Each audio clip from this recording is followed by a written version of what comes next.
চট্টগ্রাম নগরের কাঠটলি এলাকায় সাবেক মেয়র এম মঞ্জুর আলমের বাসায় গিয়ে ছাত্রদল ও যুবদলের নেতাকর্মীদের তোপের মুখে পড়েন জাতীয় নাগরিক পার্টির কেন্দ্রীয় নেতা ও কুমিল্লা ৪ আসনের সংসদ সদস্য হাসনাত আব্দুল্লাহ।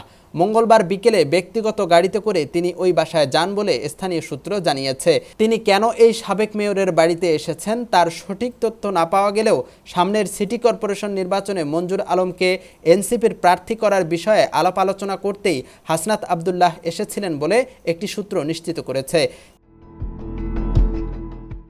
তিনি কেন সেখানে গিয়েছিলেন তা আনুষ্ঠানিকভাবে জানা না গেলেও একটি সূত্র জানায়, আসন্ন সিটি কর্পোরেশন নির্বাচনকে সামনে রেখে সম্ভাব্য প্রার্থী নিয়ে আলোচনা করতে এই সফর হতে পারে।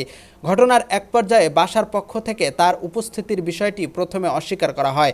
পরে তিনি নিজেই বাইরে এসে উপস্থিত নেতাকর্মীদের সঙ্গে কথা বলেন।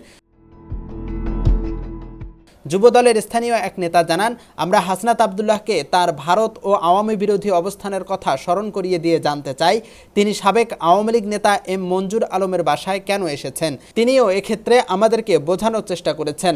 আমরা বললাম, আপনি জুলাই আন্দোলনে একজন অগ্রসৈনিক হিসেবে আমাদের সকলের শ্রদ্ধা ও ভালোবাসার মানুষ, কিন্তু আপনি এখানে কেন আসলেন? এভাবে তর্ক বিতর্কের এক পর্যায়ে সন্ধ্যার সময় তাকে আমরা সসম্মানে মূল রাস্তা পর্যন্ত এগিয়ে দেই। এরপর তিনি চলে যান। জানা গেছে, মঞ্জুর আলম তার রাজনৈতিক ক্যারিয়ারের প্রথম দিকে কাঠটলি থেকে বেশ কয়েকবার আওয়ামী লীগের সমর্থন নিয়ে কাউন্সিলর নির্বাচিত হয়েছিলেন। তিনি বিগত আওয়ামী লীগ সরকারের আমলে দলত্যাগ করে বিএনপিতে যোগ দেন। এরপর তিনি 2010 থেকে 2015 সাল পর্যন্ত চট্টগ্রাম সিটি কর্পোরেশনে বিএনপির মেয়র হিসেবে দায়িত্ব পালন করেন। কিন্তু তার মেয়াদ শেষ হয়ে যাওয়ার পর তিনি আবারও আওয়ামী লীগের সঙ্গে সম্পর্ক রক্ষা শুরু করেন।